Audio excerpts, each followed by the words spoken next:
समस्या ये थी कि इनको जीतने के बाद हिंदुओं को मुस्लिम धर्म समाज ग्रहण करने की बात की या जजिया कर लगाने की बात की, तो ज़्यादातर मुसलमानों ने जजिया कर को ही स्वीकार कर लिया, हिंदुओं ने जजिया कर ही स्वीकार कर लिया कि हम टैक्स दे देंगे लेकिन धर्म कन्वर्ट नहीं करेंगे।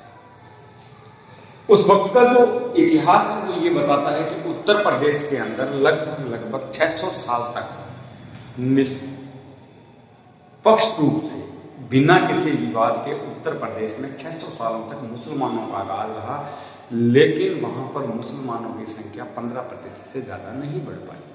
ये साबित करता है कि हिंदुओं ने कभी अपना धर्म नहीं छोड़ा, क्योंकि एक नए धर्म के अंदर जाके कन्वर्ट होकर उसके साथ अपना सेटिंग बिठा पाना बड़ा मुश्किल सा हो रहा था। दूसरा, हिंदू समाज के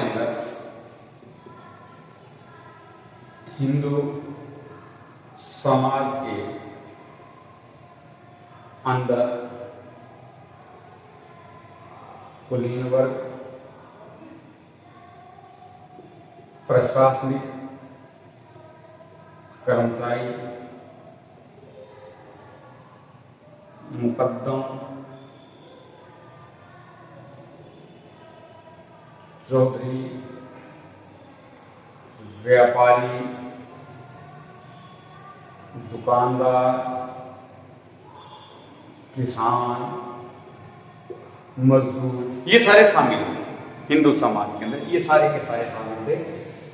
प्रशासनिक कर्मचारी, मुकद्दम, चौधरी, व्यापारी, दुकानदार, किसान, मजदूर, कुलीन वर्ग, ये सारे आते थे, इसमें शामिल थे।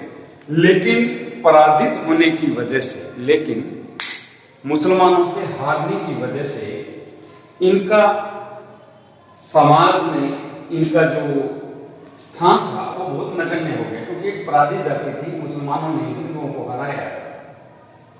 अब हम बात करते हैं इसी व्यवस्था के अंदर जाति प्रथा की अगर बात करें तो देखिए, मुस्लिम समाज में जाति प्रथा नहीं थी, केवल एक ही जाति थी, वो थी मुस्लिम।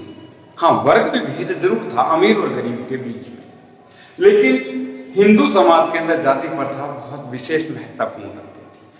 खासकर इतना ज्यादा तो कुछ नहीं कह सकते, लेकिन एक इटली यात्री आया था निकोलो कॉन्टी, उसने बताया कि भारत में 84 तरह की हिंदू जातियां रहती, उपजातियां 84। बहुत बड़ा वर्ग भेद था। और हिंदू समाज का जो वर्ग था वो 4 पार्टों में डिवाइडेड था, बेसिक रूप से ब्राह्मण, क्षत्रिय, वैश्य और शूद्र। इसमें ब्राह्मण का काम पूजा पाठ, क्षत्रिय का काम लड़ना, दुकानदार का काम सेवा करना,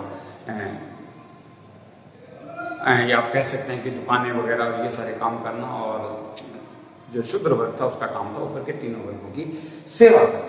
जबकि मुस्लिम समाज में ऐसा नहीं था, उसमें केवल 2 ही वर्ग थे, उच्च वर्ग और निम्न वर्ग। इसके अलावा अगर हम बात करें संयुक्त परिवार अगर सामाजिक स्थिति में देखा जाए तो ये व्यवस्था दोनों ही समाजों में समान थी। मुस्लिम भी संयुक्त परिवार प्रथा के फेवर में थे और हिंदू भी संयुक्त परिवार प्रथा के ही फेवर में थे। यहां हम बात करते हैं स्त्रियों की स्थिति। मुसलमानों के भारत में आने के बाद स्त्रियों की स्थिति में काफी गिरावट है। मुस्लिम लोग आक्रांता थे, लूट मार करने वाले थे। एक लड़ाका जाति थी, उसने अपने समाज के, मुस्लिम समाज के महिलाओं को पर्दे में रखना शुरू किया। इससे पहले हिंदू समाज में ऐसा नहीं था, नारियां स्वतंत्र थी।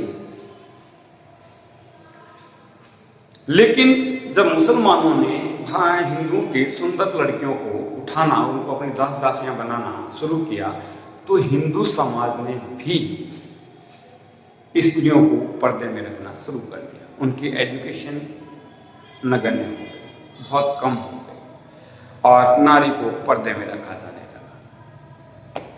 इसके साथ साथ जो हम अगर विवाह की स्थिति की बात करें, इससे पहले हम बात कर लेते हैं पर्दा प्रथा की। पर्दा प्रथा ये भी एक सामाजिक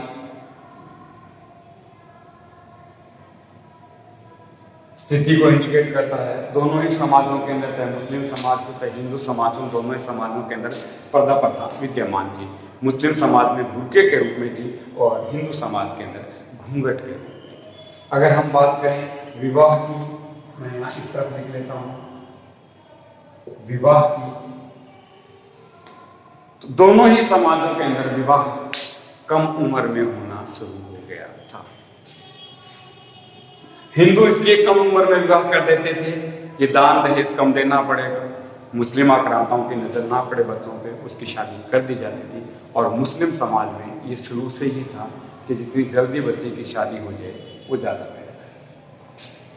अब हम बात करते हैं वस्त्र और आभूषण। दोनों ही समाजों में स्त्री हो या पुरुष हो, दोनों को गहने पहनने का बहुत शौक था, खासकर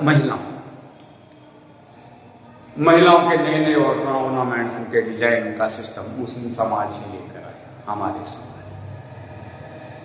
सोने और चांदी के साथ साथ आर्टिफिशियल ज्वेलरी का भी महत्व बढ़ गया। गरीब परिवार आर्टिफिशियल ज्वेलरी पहनता था और बड़े और अमीर वर्ग हमेशा ही सोने और चांदी से बने हुए आभूषणों को धारण करते थे, खासकर महिलाएं।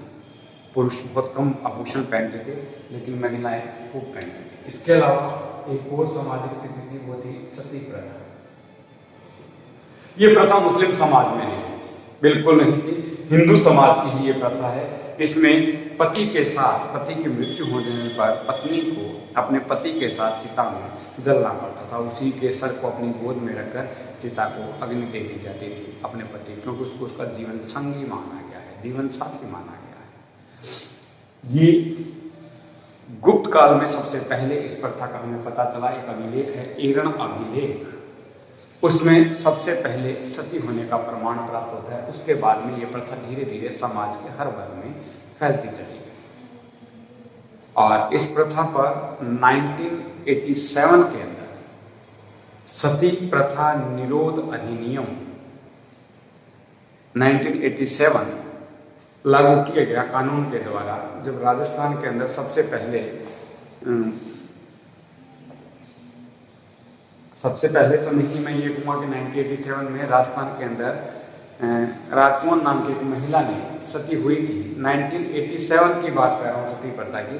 उसके बाद इस कानून को लागू किया गया।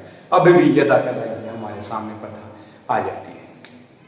इसके बाद हम अगर समाज की सामाजिक स्थिति के बारे में बात करें तो जौहर प्रथा, ये केवल और केवल उच्च वर्ग में रही, राजपूत वर्ग में रही। जब राजा युद्ध क्षेत्र में जाते थे और खेत हो जाते थे या युद्ध क्षेत्र में शहीद हो जाते थे, मारे जाते थे, तो उनकी जो रानियां थी वो सामूहिक रूप से एक बहुत बड़े क्षेत्र में अग्नि जलाकर उस अग्नि में कूद जाती थी।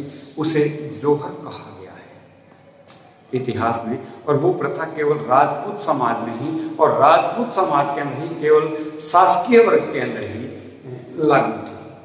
तो ये था उस समय का सामाजिक स्थिति का वर्णन, जिससे हमने किया कि समाज में किस तरह के जो नियम थे, जो विधान थे, लागू थे और दोनों ही समाजों के अंदर कौन कौन से नियम पे कौन कौन सा रूल्स एप्लीकेबल था और वो इन सब चीज़ों को फॉलो कर रहे हैं।